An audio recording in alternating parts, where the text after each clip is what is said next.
Hey, Mark Clark here, the author of The Problem of God, and we're exploring the reasons that skeptics don't believe in Christianity, and that was me growing up. And came to church when I was 19, had to work through the rational, historical, scientific claims of Christianity, begin to realize that it was the best idea in the marketplace of ideas. And one of the major issues that I had was the issue of exclusivity, meaning that Christianity claims to be the only way. Now, the first thing to say is it does claim that. Jesus said that I'm the way, the truth, and the life. No one comes to the Father except through me.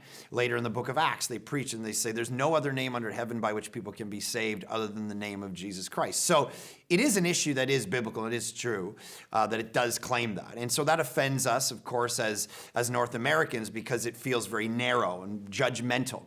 But the reality is logically speaking, it actually makes sense. And what I mean by that is I know we live in a pluralistic culture. And so what we want is people to respect one another's views, and we should. But one of the mistakes that we make is the difference between cultural pluralism and metaphysical pluralism. And what I mean by that is we should fight for one another's beliefs, and Christians should too. That I should fight for your belief to believe whatever you want and respect you and love you. 100% that's true. The mistake we make is mistaking that kind of pluralism with metaphysical, which is that you're right in believing whatever you believe. And so what happens is I should fight for your right to believe it, but I shouldn't necessarily just say that every belief that you have is right. And that's where we're at as a culture because we're afraid to kind of challenge one another. I was golfing with a guy recently and he was saying it's not right for you to believe that Jesus is the only way and that's going to create division and conflict in life. And I said, okay, but some things are true and exclusivity is just the way truth works. And he said, "What?" I said, well, think about your daughter. What if she came home with a test and it said 2 + 2 and she wrote = 5 and the teacher marked it wrong and she looked at you and said, you know, Dad, I don't like all this cultural stuff being put on me. 2 + 2 = 5. I believe 2 + 2 = 5 and so it should be that. What would you say? And he said, well, if she wants to believe 2 + 2 = 5, then that's what she can believe and I'm not gonna critique her because of it because that's her truth. Well, at that point, we've kind of lapsed into silliness because 2 + 2 = 4 in reality, according to math, according to the actual, there is truth. There is reality that we have to mine for. And if all we do is look to each other and say, whatever you believe about whether the earth, there's people who still believe the earth is flat.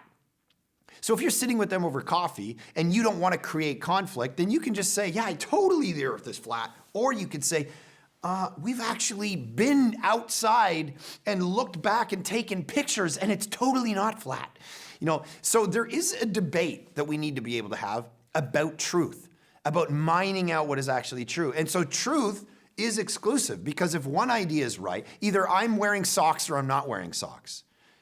Both opposite things, it's called the law of contradiction, can't be true at the same time.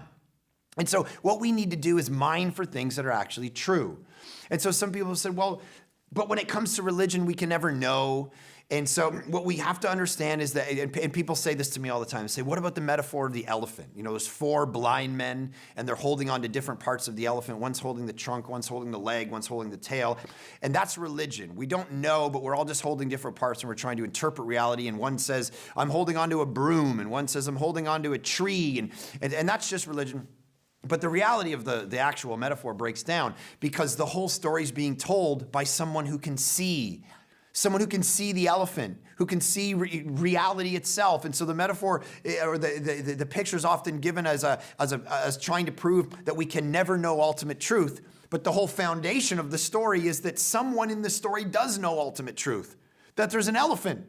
And so the story breaks down because the reality is there is reality, there's truth, and truth always excludes its opposite. And so when we come at this from a Western mindset, we tend to think all ideas are equal. But we also know that all ideas aren't equal. We have to exclude some ideas. Some religions believe that ancient religions used to take babies and throw them into a fire and beat a drum so they wouldn't hear them screaming offering to the gods of Moloch.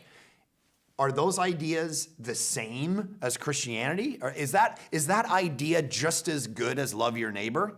No. We recognize that there is value. Some ideas are better than other ideas.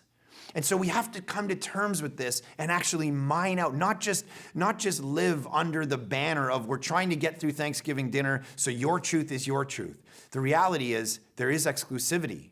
There's a door that Jesus says, I'm the only way to actually experience God, because every other religious system tells you that you have to climb up the mountain by doing good things. If you're a good person, if you say these prayers, go on these things, help these people, then maybe you can be good enough to climb up the mountain and meet God. And one day he'll say, you lived a life good enough to come to heaven. That's most religious systems, if not all of them. Christianity says the opposite. It says that God came down the mountain because you could never earn your way to heaven. He was good and perfect for you. And so what we do is we trust in him, in his goodness. It's not about our performance in front of God. It's about God's performance for us in the person and the work of Jesus. And we come in behind that and hope that God judges us on his righteousness when we put our faith and trust in Jesus. If that idea is true, then all the other ideas are wrong. Now, there might be another idea that's right and Christianity is wrong. Maybe that's reality. But we can't all be right. One idea is right and everybody else is wrong, or we're all wrong. But the one thing we aren't is we're not all right. And that's the challenge of Christianity.